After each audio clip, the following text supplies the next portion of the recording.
Edukasi Kesehatan Reproduksi oleh mahasiswi Poltekkes Kemenkes Banten.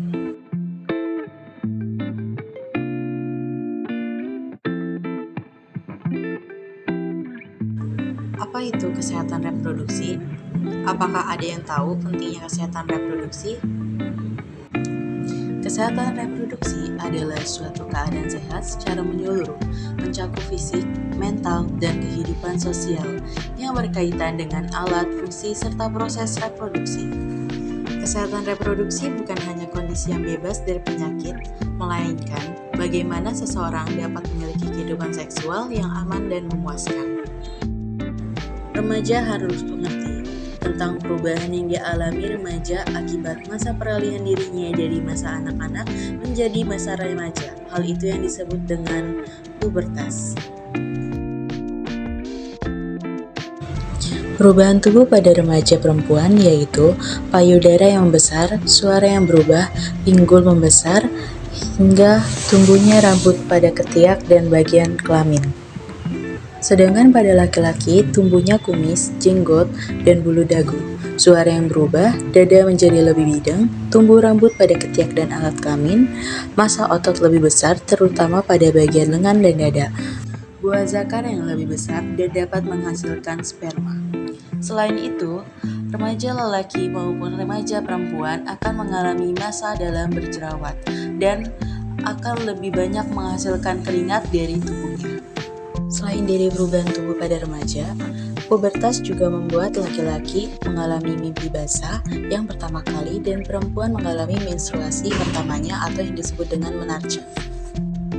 Kenapa harus menjaga kebersihan reproduksi? Karena mulai tumbuh rambut di sekitar alat reproduksi, adanya peningkatan produksi keringat di alat kelamin, sehingga alat kelamin dan daerah sekitarnya menjadi lebih kotor dan lembab, sehingga kuman dan jamur mudah berkembang biak di sana. Cara menjaga kesehatan reproduksi. Setelah mandi, buang air besar dan kecil, basuh alat kelamin dengan menggunakan air bersih dengan cara membasuh dari bagian depan sampai ke bokong, lalu keringkan dengan handuk kering atau tisu kering sebelum memakai celana dalam, karena jika dalam keadaan kelembab akan terasa gatal. Lalu jangan pakai pakaian dalam yang ketat, pakai pakaian dalam yang bersih, ganti pakaian dalam minimal 2 kali sehari. Hal-hal yang penting dalam menjaga reproduksi pria. Jika sedang berada di toilet umum, perhatikan untuk membasuh alat kelamin dengan air mengalir, karena terdapat kuman pada air yang mengenang di ember atau di penampungan air. Cukur bulu kemaluan secara berkala. Pria wajib untuk sunat untuk mencegah penumpukan kotoran di lipatan kulit luar penis. Jangan menaruh laptop di pangkuan karena akan meningkatkan suhu di dekat daerah kelamin.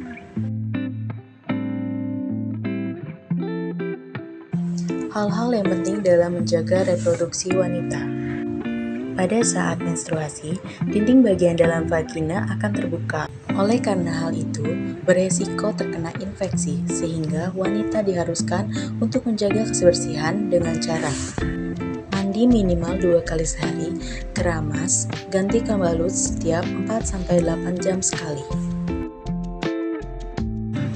Bila memakai pembalut sekali pakai, bilas dengan air bersih, lalu bungkus dengan plastik sebelum dibuang. Namun, jika memakai pembalut dipakai secara berulang, maka pastikan untuk dicuci bersih, jemur hingga benar-benar kering, dan gosok dengan setrika untuk menghilangkan kuman. Lalu, jangan gunakan panty liner secara terus-menerus karena akan mengakibatkan iritasi. Jangan terlalu sering menggunakan cairan khusus pembersih vagina karena akan mengganggu keseimbangan pH. Bila terlalu sering dipakai, akan membunuh bakteri baik dalam vagina dan memicu tumbuhnya jamur yang akan menyebabkan rasa gatal di daerah organ intim. Mengenal organ reproduksi. Organ reproduksi perempuan. Organ reproduksi perempuan terbagi menjadi bagian luar dan bagian dalam. Pada bagian luar, terdapat vulva, klitoris, dan perineum. Vulva adalah bagian luar vagina yang biasanya ditumbuhi oleh rambut atau bulu. Sedangkan klitoris adalah bagian alat kelamin yang diukuran kacang polong yang berada di tengah-tengah vagina. Perineum adalah area yang di antara vagina dengan anus. Organ reproduksi wanita bagian dalam.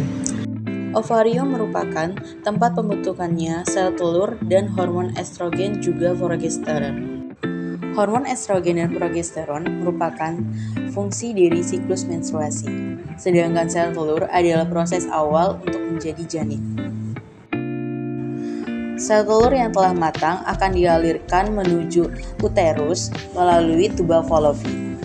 Di tuba Fallopi, sel telur dengan sel sperma akan bertemu, sehingga akan terjadinya proses pembuahan yang kemudian akan diteruskan menuju uterus.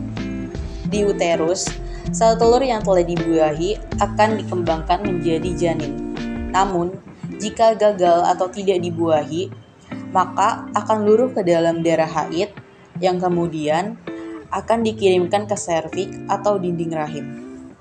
Kemudian akan dikirim melalui vagina. Di dalam vagina terdapat selaput darah. Tidak ada tujuan khusus dari selaput darah, namun selaput darah berfungsi untuk menjaga organ reproduksi wanita.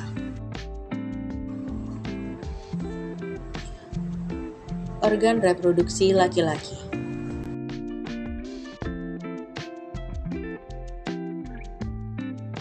Uretra merupakan saluran yang menghubungkan antara kandung kemih dengan penis, sedangkan penis adalah alat kelamin laki-laki yang berguna untuk pemuas nafsu.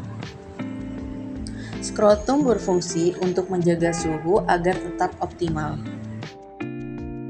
Testis berfungsi untuk memproduksi sel sperma. Epididymis merupakan saluran sperma yang berada di belakang testis. Vas deferens berfungsi untuk menyalurkan sperma dari epididymis ke kantong sperma.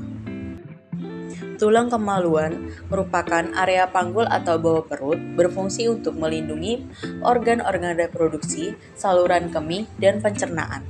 Prostat berukuran seperti kacang kenari, tepat di bawah kandung kemih, yang berfungsi untuk mengeluarkan cairan dan melindungi dan menutrisi sperma. Kandung kemih merupakan bagian dari saluran kencing. Vesicula seminalis merupakan penghasil cairan yang membentuk air mani saat ejakulasi. Masalah-masalah kesehatan reproduksi. Yang pertama ada infertilitas, yaitu ketidakmampuan seseorang dalam proses reproduksi secara cepat seperti pasien dengan PCOS. Premenstruasi sindrom atau PMS adalah gejala yang muncul dalam siklus menstruasi, merupakan gangguan mental, fisik, dan perilaku. Yang ketiga adalah pelvic inflammatory disease, infeksi yang didapat dari suatu virus dan mengakibatkan seseorang terkena infeksi menular seksual. Contoh dari infeksi menular seksual atau IMS seperti penyakit gonore atau kencing nanah. Kedua adalah sifilis, kondilomata akimolata atau kutil kelamin, herpes pada kelamin, dan masih banyak lainnya.